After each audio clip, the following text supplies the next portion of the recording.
নমস্কার, আপনারা দেখছেন নববার্তা বাংলা নিউজ। ঝটপট 5 মিনিটে দেখে নেব আজকের 15টি ব্রেকিং নিউজ। তিলকের সেঞ্চুরি, অশ্বিনীর আগুনে বোলিং, গুজরাট টাইটান্সকে গুঁড়িয়ে জয় মুম্বইয়ের। টানা 4 ম্যাচে হার, পয়েন্ট তালিকায় সবার শেষে। দেওয়ালে পিঠ থেকে গিয়েছিল হার্দিক পান্ডিয়ার নেতৃত্বাধীন মুম্বই ইন্ডিয়ান্সের। এই অবস্থা থেকে দুরন্ত কামব্যাক। গুজরাট টাইটান্সের বিরুদ্ধে 99 রানে দাপুটে জয় তুলে নিল মুম্বই ইন্ডিয়ান্স। দুরন্ত সেঞ্চুরি করলেন তিলক বর্মা। 45 বলে 101 রানের ঝোড়ো ইনিংস খেললেন। প্রথমে ব্যাট করে 199 রান তোলে মুম্বই ইন্ডিয়ান্স। জবাবে 100 রানেই অল আউট হয়ে গেল গুজরাট টাইটান্স। একাই 4 উইকেট নিয়ে আগুন ঝরালেন অশ্বিনী কুমার। 63 বছর পরে মস্কোয় 7 পাকে বাঁধা। প্রায় 6 দশকেরও বেশি সময় পর ফের আন্তর্জাতিক মঞ্চে ফিরছে বাংলা সিনেমার অন্যতম কালজয়ী ছবি 7 পাকে বাঁধা। 1963 সালে মুক্তিপ্রাপ্ত এই ছবির রেস্টোরেশন ভার্সন এবার জুড়ে গেল মস্কো আন্তর্জাতিক চলচ্চিত্র উৎসবে। যে ফেস্টিভ্যাল শুরু হয়েছে 16 এপ্রিল, চলবে 23 এপ্রিল পর্যন্ত। ছবিটি আউট অফ কম্পিটিশন বিভাগে দেখানো হবে। প্রেমিকের একলা ঘরে বোনকে পিটিয়ে খুন। বাড়িতে প্রেমিকের সঙ্গে একলা ঘরে দেখে ফেলায় 19 বছরের বোনকে লোহার রড দিয়ে পিটিয়ে খুন করার অভিযোগ 3 দাদার বিরুদ্ধে। ভয়াবহ ঘটনাটি ঘটেছে গত বৃহস্পতিবার রাতে উত্তরপ্রদেশের মহারাজগঞ্জে। ব্যাপক মারধর করা হয় প্রেমিককেও। শুক্রবার সকালে বোনের দেহ পুড়িয়ে প্রমাণ লোপাটের চেষ্টা করে তারা। তবে প্রেমিকের বাড়ির লোকের অভিযোগের ভিত্তিতে শনিবার ওই 3 অভিযুক্ত দাদাকেই গ্রেপ্তার করেছে পুলিশ। আইপিএলের মাঝে এই দল কিনলেন ক্রিস গেইল। টি20 ক্রিকেটের বস ক্রিস গেইল এবার অন্য ভূমিকায়। তিনি এবার ক্রিকেট দলের মালিকানা নিলেন। ইউরোপিয়ান টি20 লিগে গ্লাসগো ফ্র্যাঞ্চাইজির সহ কর্ণধার হয়েছেন এই কিংবদন্তি। তবে তিনি একা নন, এই ফ্র্যাঞ্চাইজির মালিক বলিউড অভিনেতা অভিষেক বচ্চন। 2025 সালে টুর্নামেন্টের ঘোষণা করা হলেও 2026 সালে সেটা শুরু হতে চলেছে। বারাসত স্টেশনে প্রচার ঘিরে উত্তেজনা, আটক 12 জন বাম কর্মী সমর্থক। রেলের জায়গায় প্রচার করতে গিয়ে আরপিএফের হাতে আটক হলেন 12 জন ফরওয়ার্ড ব্লকের কর্মী সমর্থক। সোমবার সকালে এই ঘটনাকে কেন্দ্র করে চাঞ্চল্য ছড়ায় বারাসত স্টেশনে। বারাসত বিধানসভার দলীয় প্রার্থী হেমন্ত দাসের সমর্থনে তারা স্টেশন চত্বরে লিফলেট বিলি করছিলেন। সেই সময় আরপিএফ এসে তাদের প্রচারে বাধা দেয়। শেষবেলার প্রচারে গঙ্গারামপুরে অশান্তি। 23 তারিখ ভোট। শেষবেলার প্রচারে বিজেপির লিফলেট বিলিকে কেন্দ্র করে দক্ষিণ দিনাজপুর জেলার গঙ্গারামপুর পুরসভার 6 নম্বর ওয়ার্ডে ঝামেলা। পিডব্লিউডি পাড়ায় উত্তেজনা ছড়ায় সোমবার।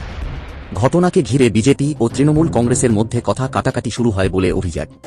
খবর পেয়ে ঘটনাস্থলে পৌঁছায় গঙ্গারামপুর থানার বিশাল পুলিশ বাহিনী ও কেন্দ্রীয় বাহিনী।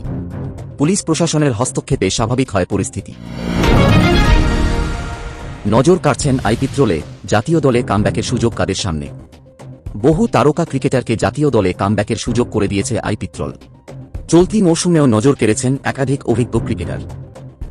এই পারফরম্যান্সের উপরে ভিত্তি করে জাতীয় দলে ফের কামব্যাক করতে পারেন কারা, দেখে নিন তালিকা।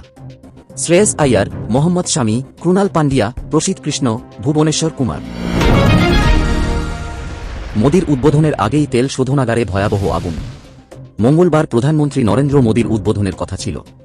তার ঠিক আগের দিন সোমবার দুপুরে রাজস্থানের বারমের জেলার পাঁচপাদরা রিফাইনারিতে ভয়াবহ অগ্নিকাণ্ড ঘটল। ক্রুড ডিস্টিলেশন ইউনিটে আগুন লাগে। ঘটনাস্থলে দমকলের একাধিক ইঞ্জিন। সতর্কতামূলক ব্যবস্থা হিসেবে কর্মীদের দ্রুত নিরাপদ স্থানে সরিয়ে নেওয়া হয়েছে। ভোটের প্রস্তুতি খতিয়ে দেখতে সোমবার মালদায় পৌঁছলেন রাজ্যের মুখ্য নির্বাচন আধিকারিক মনোজ কুমার আগরওয়াল। এদিন সকালে মালদা জেলা প্রশাসনিক ভবনে বৈঠক করেন তিনি। বৈঠকে উপস্থিত ছিলেন রাজ্যের পুলিশ পর্যবেক্ষক হিমাংশু কুমার লাল, মালদার জেলাশাসক ও পুলিশ সুপার।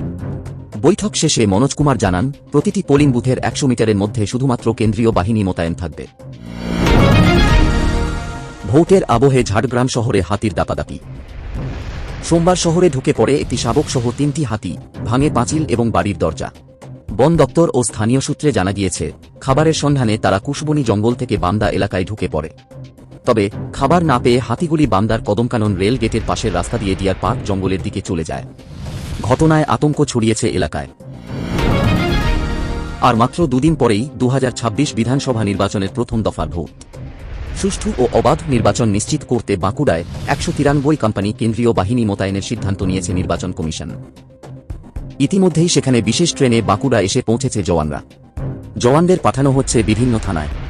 কেন্দ্রীয় বাহিনী পরিদর্শন করছে স্পর্শকাতর বুথ।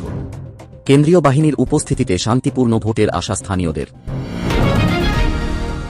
প্রথম দফায় ভোট গ্রহণের প্রচারের সময় শেষের আগে এক ঝাঁক তারকা নেতাকে দিয়ে লাগাতার প্রচার চালাচ্ছে বিজেপি।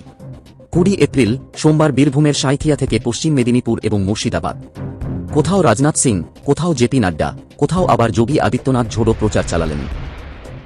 আর সব সভা থেকেই চোখা বাক্যবাণে তৃণমূলকে বিঁধলেন তারা। বাংলায় কোনো লগ্নি আসছে না বলেও দাবি করেছেন তিনি। রাজনাথের দাবি, তৃণমূলের আমলে সব শিল্পপতি, উদ্যোগপতি বাইরে চলে যাচ্ছেন, রাজ্যে দুর্নীতি ও পরিবারতন্ত্র বেড়েছে বলেও তোপ কেন্দ্রীয় মন্ত্রী। মমতা বন্দ্যোপাধ্যায়ের বিরুদ্ধে সংখ্যালঘু তোষণের অভিযোগও করেছেন তিনি।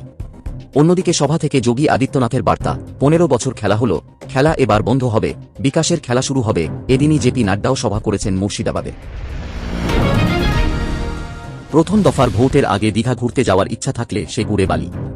মঙ্গলবার থেকে অন্য জেলার কোনো পর্যটকই আর থাকতে পারবেন না পূর্ব মেদিনীপুরে। সোমবার এমনই নির্দেশিকা জারি করল নির্বাচন কমিশন।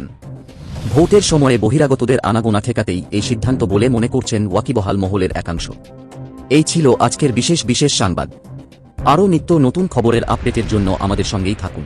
প্রতিদিন দেশ বিদেশ ও বাংলা স্থানীয় খবরের টাটকা আপডেট পাওয়ার জন্য আমাদের নববার্তা ইউটিউব চ্যানেলটিকে সাবস্ক্রাইব করুন। ধন্যবাদ।